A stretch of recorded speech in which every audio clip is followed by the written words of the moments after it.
Hello, dear ones. Today it's about the most important question. The question of all questions that you should ask yourself if you want to get out of your depression. Namely, what is the good purpose? What is the message of my depression?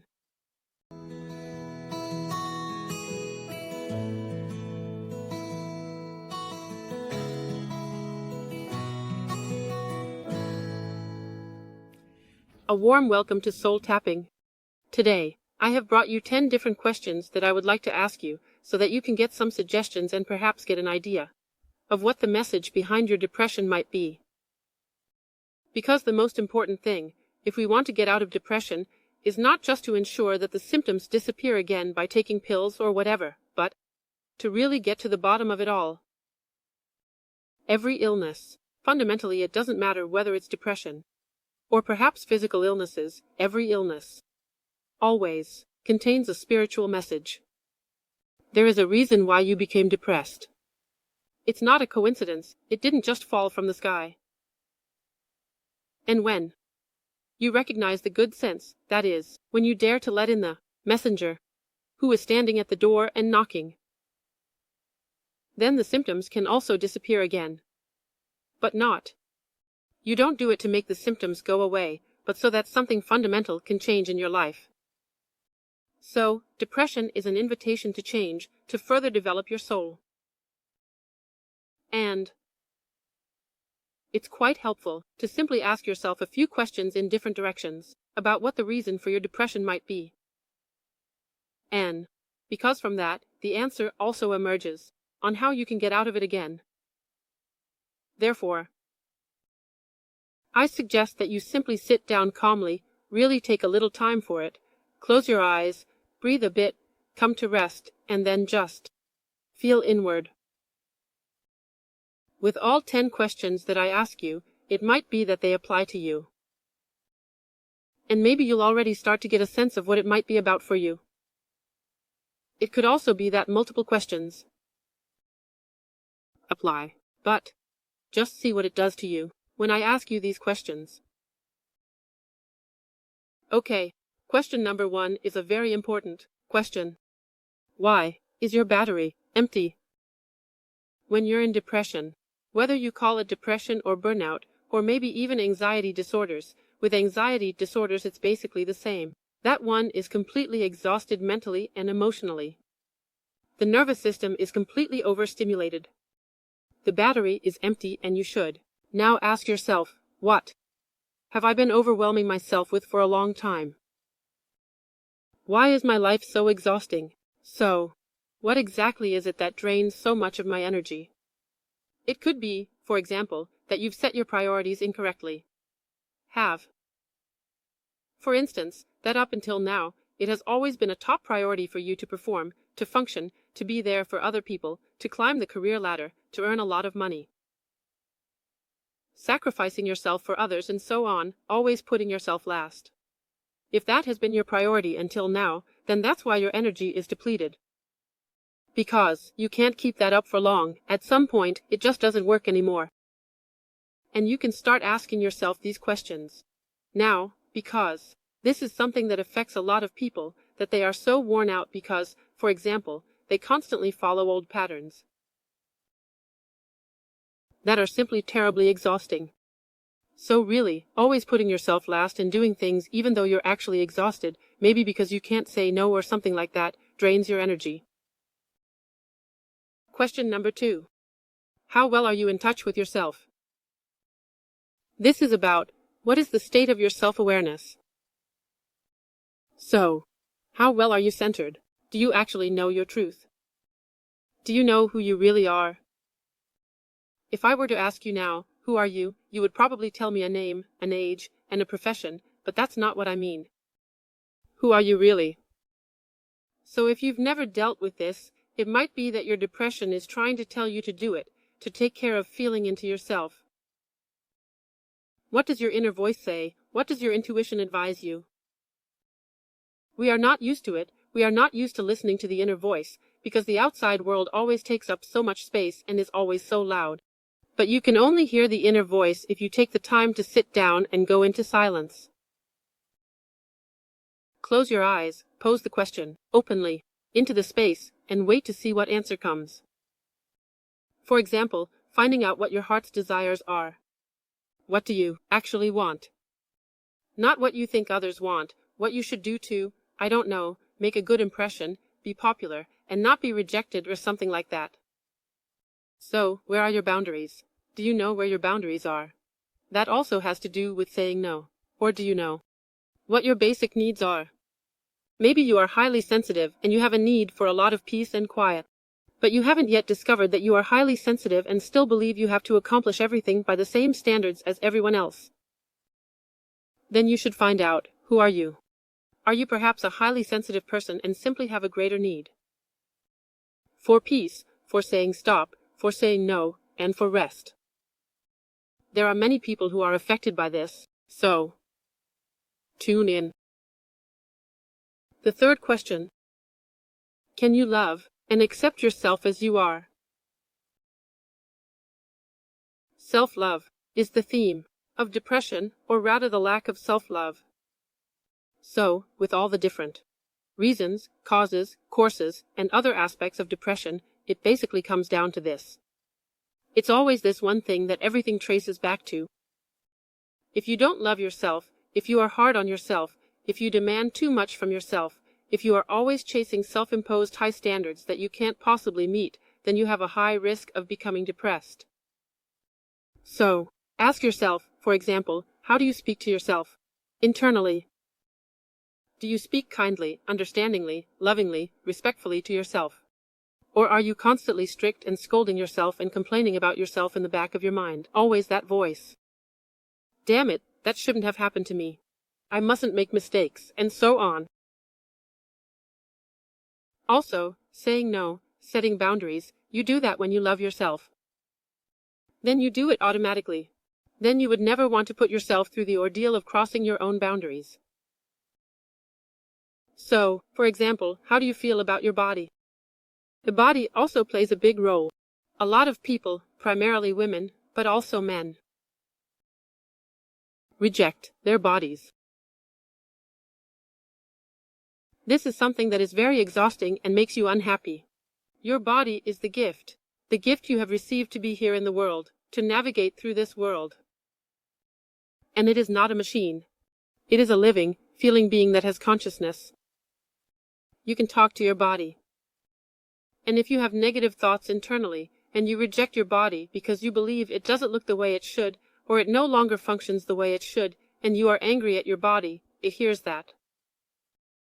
It hears every word and understands every word, and it makes it unhappy. Therefore, how do you feel about your body? Can you see if you can change something about that? Try talking to your body and attempt to make friends with it. Even if it's not as perfect as you would like it to be, you can still manage to befriend it. Self-love is a very, very big topic, which is often present in almost every depression.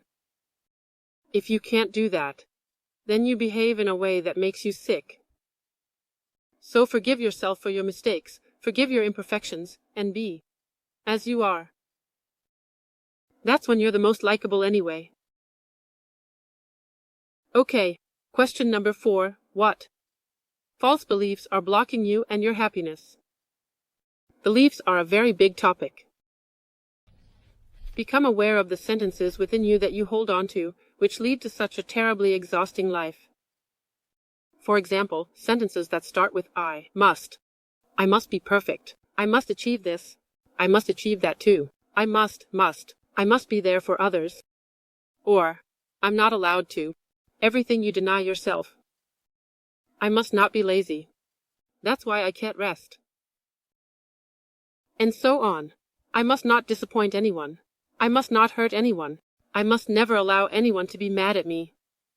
Blah, blah, blah.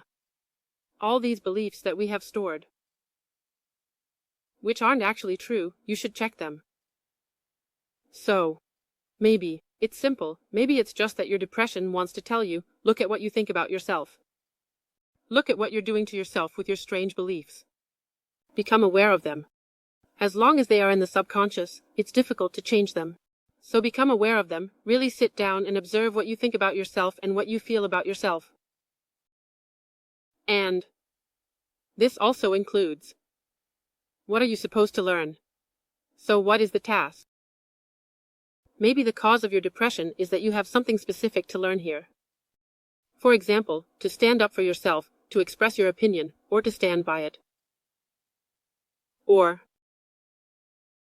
something like that. And then you can also ask yourself, what have I already learned? I often experience that people have been in depression for a long time. And when they talk to me, they tell me that they are still at the very beginning, that they still feel bad, that nothing at all has helped, all the various therapies. And when I then ask and inquire, what have you already learned? In the meantime, through the therapies, is there perhaps something that used to be worse? Or something you used to do, that wouldn't happen to you today, or something like that? Then a few things do come up. Most people just don't focus on that. They focus on the things that are still not right. But ask yourself, what have I already learned through the depression? Maybe then you'll figure out what the purpose of your depression is. That you were supposed to learn this and your soul wanted to make you aware of it. Question number 5. What feelings have you been suppressing all this time? So, for example, is there a lot of anger in you that you just haven't wanted to admit to yourself until now? Or is there a lot of fear in you? Sadness, envy, helplessness, self-hatred, possibly feelings of smallness. So, what is it that you've been sweeping under the rug all this time, because you didn't want to see it? And, you are allowed to forgive yourself if you realize that you've been sweeping something under the rug, then you can forgive yourself for that. Because it was probably the case that you simply weren't stable enough yet, not powerful enough, not yet able to feel and process these painful emotions. And then it's completely okay to park them under the rug for a while, until you're ready to deal with them again. It's just that we don't do it voluntarily. For that, we need symptoms. That's why we get depression or panic or dizziness or anxiety or whatever, so that we realize it. So that we notice, okay, maybe now it's time to look under the rug and feel all the stuff you've been suppressing all this time. So suppressed emotions are one of the main causes of depression. So, there might also be traumas from your childhood where you've managed quite well so far by not looking at them. That might have been okay. But when more is added on top, and now we all have more stress due to the corona crisis, then maybe it's just too much now, and the rug is full, so to speak. Then it's simply time now to heal these old feelings. And you don't necessarily have to go back into all the dramas in detail. From your childhood, it's not necessary. You can resolve it in a gentle way. There are so many great techniques. So not just tapping, but also EMDR, for example, these eye movement techniques. And there are so many great, even energetic methods with which you can heal without having to go into all the details again. I believe that it's not necessary to keep stirring up your childhood for years. Instead, what I do with tapping is that we go back into the scenes a little bit, just to activate the feeling. And then we immediately step out of the drama and focus on the feeling and the bodily sensation. And then we tap on that. And that works too. So, it's not really necessary to clean everything up again. You don't need to be afraid. Maybe it is also the case that you, but rather some kind of secret. I have often experienced that people get panic attacks and dizziness when there is something inside them that they guard like an embarrassing, dark secret. Something they judge so negatively that they believe it's so terrible that it should never be told to anyone. And then it's like, well, these well-guarded inner secrets eventually find their way out. And so, consider whether there is something like that, something you might have noticed about yourself that you believe is somehow not okay. Or you're afraid to tell someone about it. And it can be very helpful to look within and say, okay, I'm going to examine it now. I now dare, as a first step, to admit it to myself, and then I tell it to someone I trust. That alone can relieve a lot of internal pressure. And it might be that this was a cause of your depression. It doesn't have to be, but just feel into it to see if it resonates with you. Question number 6. What part of your past have you not yet dealt with? It kind of goes hand in hand with that. So, for example, you can ask yourself the question, whom have you not yet forgiven? So if you have some issue that keeps catching up with you, because you keep experiencing situations that feel similar to what happened back then your depression might be a sign that it's time to address this issue. To address it again from the past. Because if there is someone you haven't forgiven yet, that weakens you and drains your energy. And that can be a reason. Forgiveness is a big topic, it's not easy. But it would be wrong to believe that the other person, the perpetrator, needs to be involved, that they must first repent and apologize to you. Many cannot forgive because they believe it must first come from the other person and that the other person must apologize first. But you're not doing yourself any favors by waiting for that. That is not going to happen. And even if it does happen, it is still your responsibility to truly let go of those feelings of resentment, hatred, or accusations for yourself, out of pure self-love, to do yourself a favor, and to finally remove that poisonous sting that may have been lodged in you for years and that gets triggered by every little thing and hurts again. So, I really highly recommend that to you. Which part of your past have you not yet dealt with? Question number 7. Which necessary step in your development are you refusing to take? Could it be, for example, that it's still time for you to finally grow up? No matter how old you are. If you belong to those who were always nice, well-behaved, and conforming, then it might be that you never really went through a proper adolescence in that sense. So, during your adolescence, you simply didn't dare to stand up to your parents, talk back, or just bang on the table because there wasn't enough basic trust to risk it. So, for example, when in cases of disturbed attachment relationships between child and parents, if the attachment is not secure, the child doesn't dare to rebel because they are too afraid of maybe not being loved anymore, being rejected, or being abandoned. And if you might be one of those people, then it could be that you still lack this phase of separation in adulthood, so that you still don't really feel like an adult, but still feel a little bit like you're stuck in childhood. Also, but not only in contact with your parents. And the separation from parents is always possible even later on. Even if your parents have already passed away. That is also possible. It is an inner developmental work. And you can practice it. For example, by daring to really express your opinion for the first time. Start with people you are familiar with. A best friend or someone like that, where you know they won't immediately reject you if you simply express your opinion or if you dare to speak up. You can make up for your puberty phase. That is possible. Then you may ask yourself, what has your depression saved you from? So, is there something you fortunately no longer have to do because you are now in depression? So you have an excuse, so to speak. Is there anything unpleasant that you are spared from because you are in it? Perhaps the depression also saved you from a completely wrong life.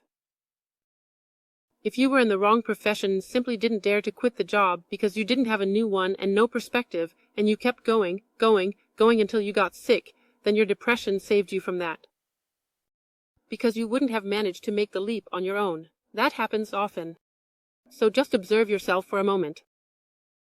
And ask yourself the question, which leap wouldn't you have managed without your depression? Or even ending a relationship. These are the ones that. Most of the time, it's something from these two major themes. So, relationships or professional life or finances or something like that. Or even health issues. So, maybe you haven't paid enough attention to your health. And your depression has now forced you to finally go to the doctor and have examined what you've been suppressing all along. Can also be, for example, so, what changes in your life are coming up that you wouldn't have managed without depression? That's the question. So, ask yourself, what fear has so far prevented you from changing? Maybe the fear has become really, really bad now because of the depression, but within that lies the opportunity, because that famous kick in the butt from life has come through the depression, and now you're forced, now you have no choice. And that can sometimes be very, very helpful, very healing, to be forced by life. We as humanity are currently being forced to learn a few things because we are experiencing this corona crisis. And I am sure that there is a huge opportunity within it and that we all can emerge stronger from it if we now muster the strength to achieve these tasks, to fulfill the tasks that life has sent us here, to carry out this development of consciousness, this further development, to become aware again of human values, for example, or to ask the big philosophical question, what is life really? What does quality of life mean? And things like that. And maybe it's simply time for you to think about it now as well.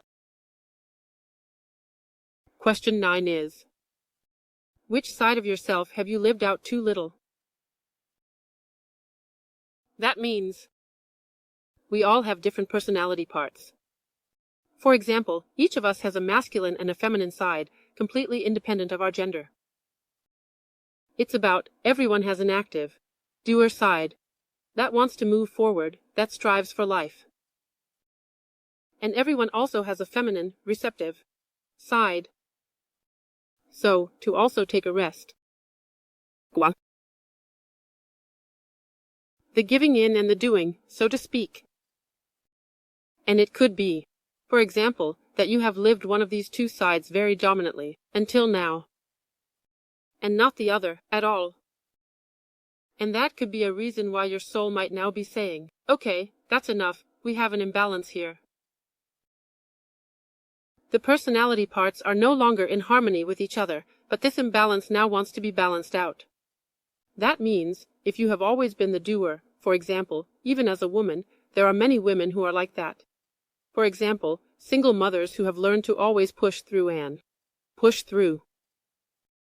And I often experience that it happens when the children are out of the house, when the big task is completed.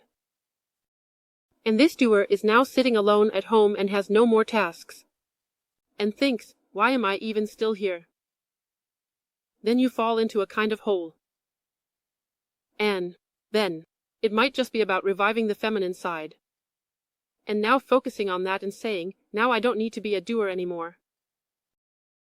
Now I can enjoy life, now I can receive. But maybe you also have another side in you that you haven't lived out yet, for example, a creative side. Maybe you want to engage in artistic activities and have always thought with your judgment patterns in mind, no, I can't, I'm not good. Or maybe you want to write a children's book, or maybe you want to paint or sing, whatever it may be. Something creative. Then go ahead and do it. Or maybe you also have a healing side to you, that you might be a person where other people automatically confide in you and tell you their whole story because they sense that there is something healing in you. There is also something like that. Then consider whether you should finally start living this side of you, because it might be what your soul desires or where you are meant to go. There are so many different possibilities. And finally, point 10. The 10th question. What is the purpose of your life? This ties in a little bit with that. So really ask yourself the big question, why are you here in the world? What is your soul's plan? So, For example, look at what abilities you have brought with you, Anne. What abilities you have. Learn through your biography, maybe even had to learn. And what can you do particularly well now because of the many challenges you have already faced in your life? Yes, so maybe you have practical skills, social, communicative skills. Maybe you have artistic, problem-solving oriented skills, the ability to structure things, to get to the point. Maybe you have writing skills, all that kind of stuff. These can be clues to what your purpose in this life is. So, for many people, they become depressed because they have never cared about what they came here for. Because as souls, we all thought of something before we incarnated here. We want to learn something here. It doesn't necessarily mean that you have to pursue a specific profession. It can also be on another level. Maybe you are here to heal yourself, to resolve your karma or something like that, or to heal your entire family system. Maybe there are certain issues that run through your entire ancestral line. Perhaps due to the war experiences of your ancestors or whatever.